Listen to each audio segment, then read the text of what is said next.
You're right, this is UncleTboxing, and I'm here with the couples in town. Molly May, how you doing? Tommy? Good, mate, yourself? I'm not too bad. I wouldn't even lie to you, I've been watching your brother Tyson Fury for quite a while. Yeah. I'm actually good friends with Derek Chisora. So, okay. Yeah, but I used to look around his team, and I never really noticed you till obviously your debut.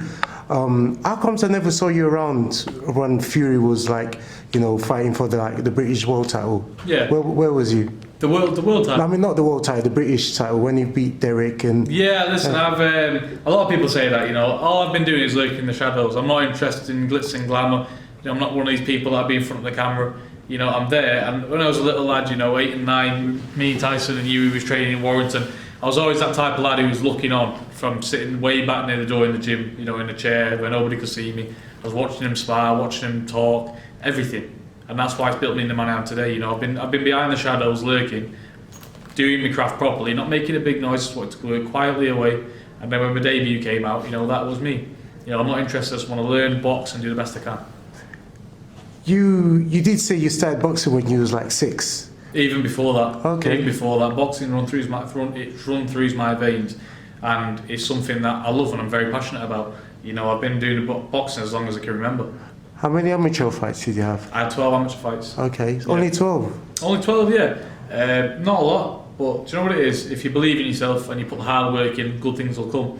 And you know, obviously my dad don't blow smoke up my ass, you know what my dad's like. Yeah. He tells me as it is, and my dad thinks I've got really, really great talent to go all the way. So, you know, I believe in myself and that's what I intend to do.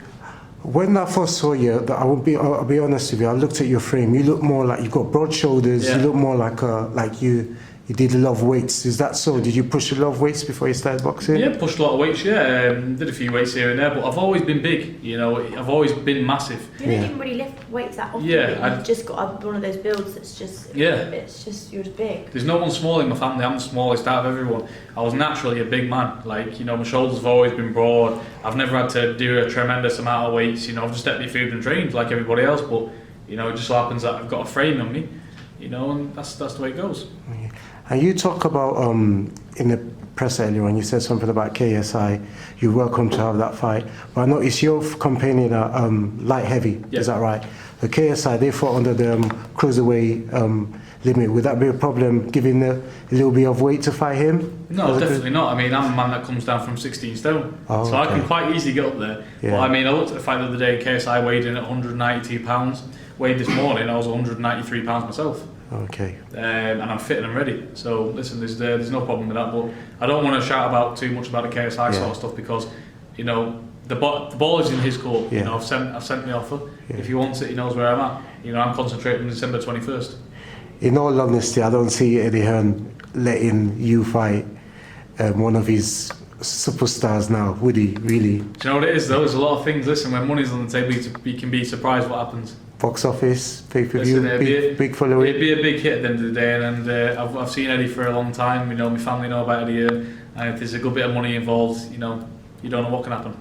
Okay. So what could we expect from you in this sort of fight? How's training been? Because I can imagine you're a busy guy right now. Yeah. You've got loads of commitments with your missus and that. Yeah. How do you manage to fit into to wake up 6 o'clock, 5 o'clock to do those sprint runs? Yeah. Would that be a problem for you moving forward? No, not at all. I mean, at the end of the day, you do all your obligations that you're obligated to, and then you get back on your high horse. You know, you get back on the horse and you start training again. You know, it just had one clip for me. I thought, you know, I don't want to be sitting around drinking, doing all this and be gone in 5 years. Yeah. I want to be here in 20 years' time, sitting here as a world champion, you know, worldwide. That's what I'm going for. I'm taking this platform that I've got now and bringing it to boxing.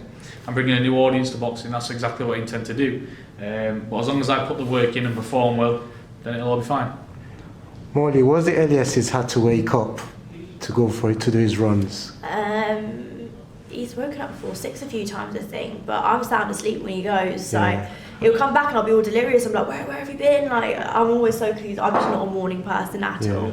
I went to the gym for the first time at 7 a.m. the other morning, and I got on the treadmill. I could not do it. I just sat there watching him. I was like, it's just not for me.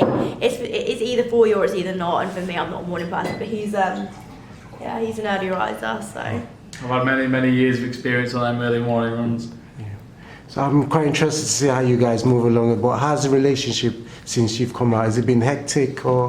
No, it's literally been perfect. Like we're just like two peas in a pod. It's really strange, and we always say like, imagine if we hadn't met. It's really weird, isn't it? It's weird because I can't envision my life without it. Like, I just wake up in the morning and think, wow, imagine if you wasn't here, what would I be doing? Yeah. You know, we're like two peas in a pod, as she says. You know, we just get on so well, and everything's so good at the minute. Yeah. You guys are from, you live in Manchester, right? Yeah. Is that where you're from? No, I'm from Hertfordshire. I've been to Hertfordshire Okay. my whole life, and then I moved to Manchester when I was 18. All right. I moved into my own apartment, and then I was approached by Love Island about a year later, and then that was it. And now we've moved into our own apartment together, Okay. and it's all just going so well. So how old are you now? 20. Okay, so you've been in Manchester for 2 years. Is that where you're from as well, Manchester? Yeah, I'm from down the road in Salford, Okay. but obviously just moved into the city centre when we got out of Love Island, really. Perfect. Well, guys, thanks for your time and Thank you. all the best in your future in relationship and your All the career. best. Thank you. Uncle T signing out. Thanks.